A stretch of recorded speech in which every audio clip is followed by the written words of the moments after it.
వీక్షకులందరికీ నమస్కారం. జూలై నెలలో మకర రాశి వారికి ఏ విధమైనటువంటి ఫలితాలు కలగబోతూ ఉన్నాయో ఈ కార్యక్రమం ద్వారా తెలుసుకుందాం. ముఖ్యంగా మకర రాశి వారికి ఈ మాసంలో అర్ధాష్టమ కుజుని యొక్క దోషం తొలగిపోబోతూ ఉన్నది. అలాగే ఈ మాసంలో గురుడు అనుకూలంగా ఉన్నారు. ఇక్కడ ఒక దోషం తొలగిపోయింది. షష్ఠ స్థానమందు రవి అనుకూలము, అలాగే పంచమ స్థానమందు గురుడు అనుకూలము. ప్రత్యేకించి శుక్రబుధ గ్రహాలు, చంద్రుడు కూడా ఈ మాసంలో అనుకూలమైనటువంటి గ్రహాలుగా ఉండబోతూ ఉన్నారు. కాబట్టి గత మాసంతో పోల్చుకుంటే ఈ మాసంలో అయింది ఏంటి అంటే ప్రతికూలమైనటువంటి గ్రహాల యొక్క సంఖ్య తగ్గడం, అనుకూలమైనటువంటి గ్రహాల సంఖ్యలో ఏ విధమైన మార్పు లేదో అవి అలాగే అనుకూలిస్తున్నాయి. కాబట్టి ఈ మాసంలో కొంత మంచి ఫలితాలను అయితే మనం ఆశించవచ్చును. అయితే ఈ కుజుడు 13వ తారీఖు వరకు ఈ గ్రహం రాశిని మారే పరిస్థితి లేదు. అనగా మేషరాశిని ఈ గ్రహం కుజుడు 13వ తారీఖున వదిలేస్తారు. 14, 13వ తారీఖు చివరి నుండి కూడా మారుతారు. కాబట్టి 13వ తారీఖు లగాయతు అర్ధాష్టమ కుజ దోషం పోతుంది. ఇప్పటికీ ఏలినాటి శని దోషం ఉన్నది. రాహు తృతీయ స్థానంలో మిశ్రమమైనటువంటి గ్రహమే, అంత యోగ్యమైనటువంటి గ్రహం అయితే కాదు. ఈ నెలలో చూసుకున్నప్పుడు ఈ గ్రహస్థితి వల్ల ఇంకొక విషయం ఏంటంటే 17వ తారీఖు దగ్గర నుండి రవి సప్తమ స్థానంలోకి వెళతారు. అంటే ఒక అనుకూలత తగ్గుతూ ఉన్నది, ఒక ప్రతికూలత తగ్గుతూ ఉన్నది. అయితే ఈ అనుకూలత తగ్గడం అన్నది సగం నెల అయిపోయిన తర్వాత తగ్గుతుంది కాబట్టి పెద్ద పర్వాలేదు. సాధారణంగా 15వ తారీఖు వరకు యోగించినటువంటి గ్రహం ఉంది కాబట్టి మనకి నెలలో సగం రోజులు వెళ్ళిపోతాయి. ఇక్కడ ఈ గ్రహస్థితిని మనం పట్టుకుని ఆర్థికపరమైనటువంటి విషయాలను పరిశీలన చేస్తే ఆర్థికంగా ఈ మాసంలో మకర రాశి వారికి కొంత సానుకూలత కనబడుతూ ఉన్నది. ప్రత్యేకించి పంచమంలో గురుడు ఉండడం, కోణస్థానంలో ఉండడం, ఈ రాశి మీద గురుదృష్టి ఉండడం, లాభస్థానం మీద గురుదృష్టి ఉండడం, అలాగే భాగ్యస్థానం మీద గురుదృష్టి ఉండడం వల్ల ఆకస్మికంగా కానీ లేదా మీరు అనుకున్నట్టుగానే కానీ ధనం సకాలంలో మీ చేతికి అందుతూ ఉంటుంది. ఉద్యోగంలో మార్పు ద్వారా కొంత ఎక్కువగా ధనాన్ని ఆర్జించడము, వ్యాపారంలో లాభం ద్వారా ధనాన్ని ఆర్జించడము, ఇటువంటివన్నీ కూడా జరగడానికి అవకాశాలు ఉంటాయి. వాటితో పాటుగా అర్ధలాభం, తదైశ్వర్యం, స్వకర్మరతి హర్షితం, మీకు మనసుకి ఏది ఇష్టమైతే ఆ పని చేయగలిగేటువంటి స్వాతంత్రాన్ని గ్రహస్థితి ఇస్తుంది. నచ్చినటువంటి విహారయాత్ర చేయాలి, నచ్చిన తీర్థయాత్ర చేయాలి, నచ్చిన బంధువుల ఇళ్ళకి వెళ్ళాలి, చక్కగా ఈ నెలలో ముందుకు వెళ్ళగలుగుతారు. అంతేకాకుండా అర్ధాష్టమ కుజ దోషం 13వ తారీఖు నుండి తొలగిపోయిన తర్వాత కుటుంబ సభ్యుల యొక్క సపోర్ట్ వస్తుంది. ప్రత్యేకించి ఇప్పటి వరకు మిమ్మల్ని విభేదించినటువంటి తల్లిదండ్రులు కానీ, సహోదరులు కానీ, మిత్రులు కానీ, సన్నిహితులు కానీ మీకు అనుకూలంగా మాట్లాడేటువంటి పరిస్థితులు ఎక్కువగా కనబడుతూ ఉన్నాయి. అంతేకాకుండా వారి యొక్క మధురమైనటువంటి సంభాషణ, వారు మీకు ఇచ్చేటువంటి సలహాలు కానివ్వండి, సూచనలు కానివ్వండి, ఇవన్నీ కూడా చక్కగా మీకు లభించి మంచి ఫలితాలు, మంచి ఆనందదాయకమైనటువంటి ఫలితాలు అనుభవించడానికి అవకాశం ఉంటుంది. ఆర్థికంగా చూసుకున్నప్పుడు ఆర్థికమైన ఇబ్బందులేమీ లేవు. ఆరోగ్యపరమైనటువంటి విషయాల జోలికి వచ్చినప్పుడు మాత్రం 17వ తారీఖు దాటాక సప్తమంలోకి రవి వెళితే సామంత జన విద్వేష దారాపీడా సుతామయం, అంటే మకర రాశి వారికి ఆరోగ్య సమస్యలను చెప్పడం లేదు.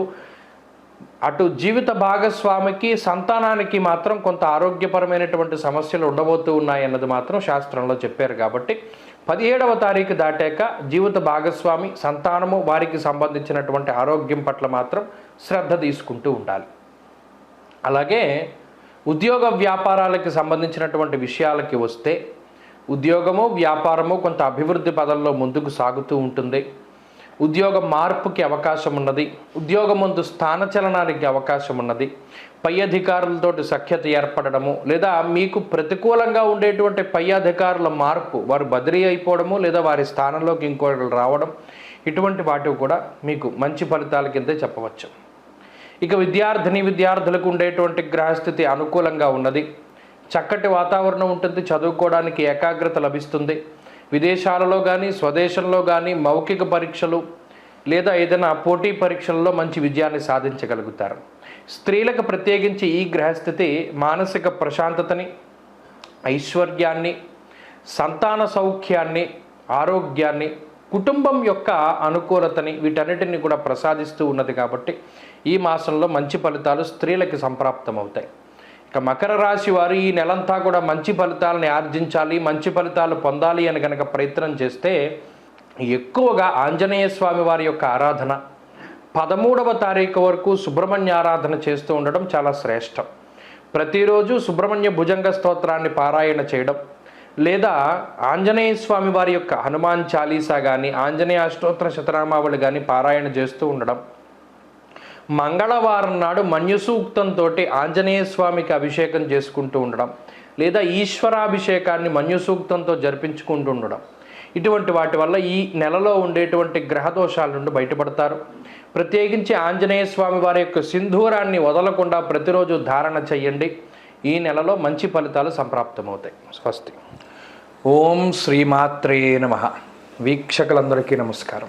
వారాహి అమ్మవారు అంటే ఎవరు, ఎలా ఆవిర్భవించారు? మనందరికీ వారాహి అమ్మవారు అంటే ఆమె రూపము, ముఖము, వర్చస్సు, అలాగే అమ్మవారు చేత్తో పట్టుకునేటువంటి ఆయుధాలు, హలము, నాగలి, ఇటువంటివన్నీ మనకి కనబడుతూ ఉంటాయి. అయితే చాలామందికి తెలియనటువంటి ఒక విషయం ఏమిటి అంటే, లలితా సహస్రనామం ఎవరైనా చదువుతూ ఉంటే వాళ్ళకి తెలుస్తూ ఉంటుంది. మనం సాధారణంగా శంకర భగవత్పాదులు కానీ, లేదా మరి ఏ ఇతరత్ర భగవత్ స్వరూపులైనా సరే ఒక దేవతని స్తుతించేటప్పుడు ఆపాద మస్తకం స్తుతిస్తారు. అంటే పాదాల దగ్గర నుండి తలకాయ వరకు కూడా వారి యొక్క ఆ స్తుతి, అంటే వారి యొక్క స్థితి ఏ విధంగా ఉన్నది, వారు ఇన్ని హస్తాలు కలిగి ఉన్నారు, లేదా వారు ఈ రకంగా ఉన్నారు, ఆ రకంగా ఉన్నారని కింద నుండి పైకి వర్ణన ఉంటుంది. కానీ లలితా సహస్రనామంలో అలా ఉండదు వర్ణన. అమ్మవారి నామాలు గనక చూస్తే శ్రీమాత, శ్రీ మహారాజ్ఞి, శ్రీమత్ సింహాసనేశ్వరి, చిదగ్నికుండ సంభూత, దేవకార్య సముద్యత, ఉద్యద్భాను సహస్రాభ, చతుర్బాహు సమన్విత, అంటే కిరీటం దగ్గర నుండి కనబడుతున్నాయి మనకు వర్ణన. అంటే అక్కడ మీరు గమనించవలసిన విషయం ఏంటి అంటే, చిదగ్నికుండ సంభూత, చిద్ అగ్ని. చిదగ్ని అంటే ఏంటంటే సచ్చిదానంద స్వరూపమైనటువంటి పరమాత్మ యొక్క తేజస్సు ఏదైతే ఉన్నదో అది చిదగ్ని. ఆ అగ్నిగుండం అంటే పరమాత్మ యొక్క తేజస్సు. ఆ తేజస్సు నుండి ఉద్భవించినటువంటి లలితాదేవి అగ్నిగుండం నుండి పైకి వచ్చింది. పైకి వచ్చినప్పుడు మొట్టమొదటగా ఈ కిరీటము, కన్నులు, లేకపోతేనేమో కనుబొమ్మలు, ముక్కు, నోరు, ఇలా కిందకి అమ్మవారి యొక్క స్వరూపాన్ని లలితా సహస్రనామం వర్ణన చేస్తూ ఉంటుంది. అలా చేసినప్పుడు ఈ అమ్మవారు ఆవిర్భవించినప్పుడు అమ్మవారితో పాటు మరో 2 దేవతా స్వరూపాలు కూడా చిదగ్నికుండంలోంచి బయటకు వచ్చాయి.